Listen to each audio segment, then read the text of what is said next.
Sobat Beyond Education semuanya, saya akan membahas sebuah topik yang sedang viral-viralnya, yaitu polusi udara yang semakin buruk dari hari ke hari di Jakarta yang tercinta ini. Mengapa saya ingin mengangkat topik ini? Karena polusi udara dari dulu zaman saya masih kecil sampai saat ini tidak pernah ada penyelesaian yang konkret. Dan ini juga bukan menjadi sebuah rahasia umum lagi ya.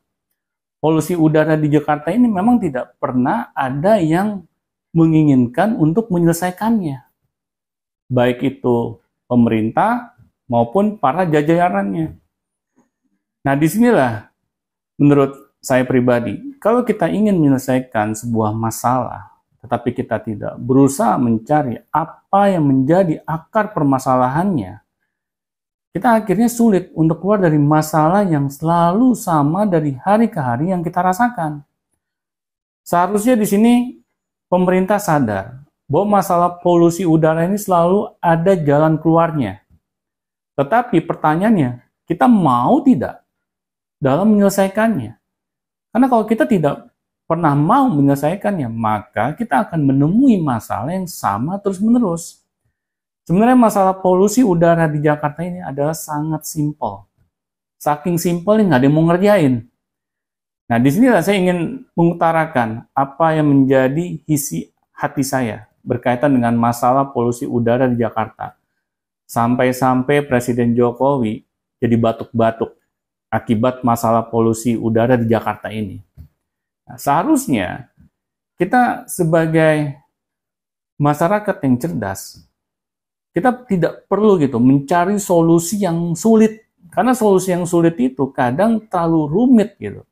Dalam kita bisa menemukan cara yang terbaik. Nah, di sini yang saya ingin coba utarakan, apa sih menyebabkan polusi udara di Jakarta ini? Sudah pasti ya, kendaraan bermotor yang jumlahnya dari tahun ke tahun itu semakin meningkat. Nah, tetapi apakah kita dalam menyelesaikan masalah polusi udara ini, kita fokus terhadap akar permasalahannya, atau kita hanya fokus terhadap solusi jangka pendek? Nah, sekarang kan pemerintah mendengung-dengungkan work from home. Kalau saya kurang setuju. Mengapa saya kurang setuju? Karena apakah sebagian besar masyarakat itu tidak bosan gitu?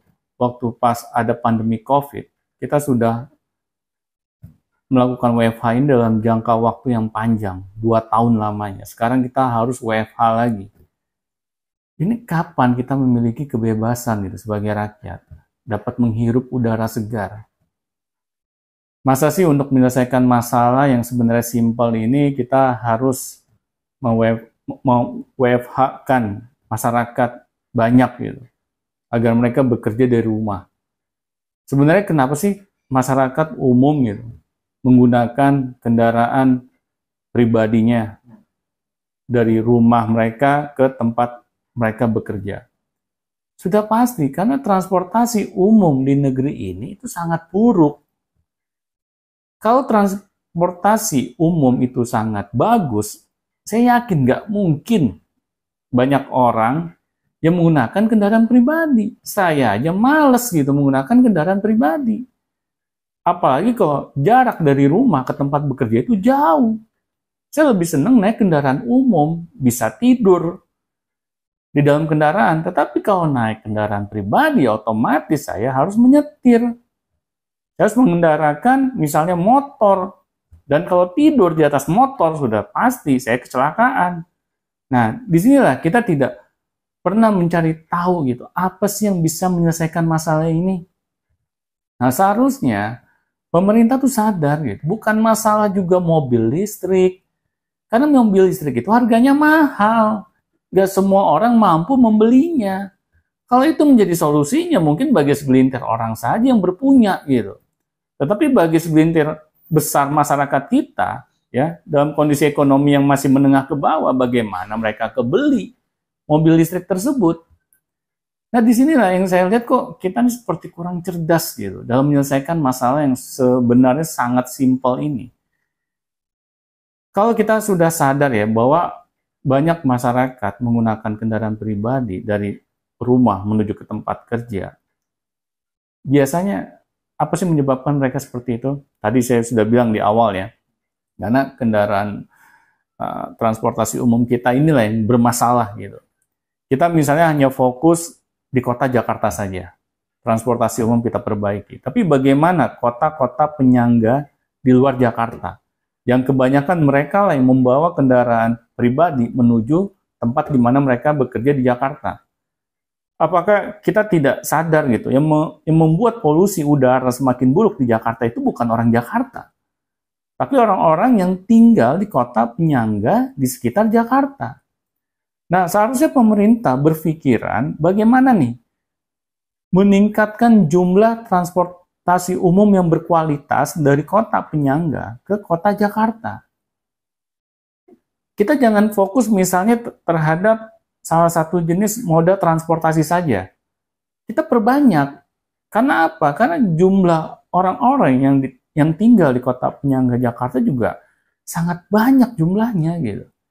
Kalau kita tidak berusaha menyediakan atau meningkatkan ya, jumlah transportasi umum yang secara ini ya angka cukup besar maupun kualitasnya juga kita terus perbaiki, maka kita nggak akan menemukan solusinya. Seharusnya pemerintah jangan sampai kita fokus dalam pembangunan fisik yang hanya memanjakan kendaraan pribadi saja, yaitu mobil. Coba pemerintah fokus untuk meningkatkan jumlah transportasi umum yang berkualitas. Saya yakin kok, meskipun orang kaya saja yang berpunya ya, mereka sanggup untuk membeli banyak kendaraan pribadi. Tetapi kalau disediakan kendaraan umum yang berkualitas, ya, mereka pasti akan memilih kendaraan umum. Nggak mungkin mereka ingin menggunakan kendaraan pribadi. Karena yang tadi saya bilang, kendaraan pribadi itu memang tidak mahal ongkos maintenance-nya. Pasti akan membuat pengeluaran kita juga akan semakin meningkat. Nah, tetapi kan di sini kita nggak ada pilihan lain gitu. Selain kita menggunakan kendaraan pribadi. Nah, jadi di sini solusinya ketika kita ingin menyelesaikan masalah polusi udara di Jakarta ini, jangan kita mencari solusi jangka pendek saja. Ayo kita fokus mencari solusi jangka panjang, yaitu meningkatkan jumlah transportasi umum yang berkualitas yang berada di kota-kota penyangga sekitar Jakarta.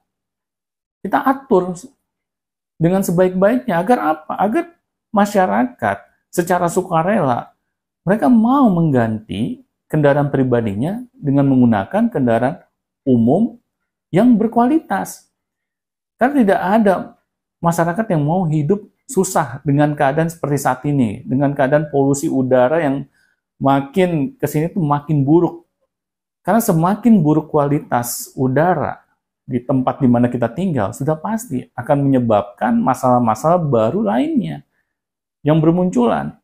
Nah, oleh karena itu, ayo, saya menghimbau kepada jajaran pemerintah, janganlah setiap pembangunan itu tujuannya hanya sekedar mencari pencitraan atau kita memberikan benefit kepada segelintir orang.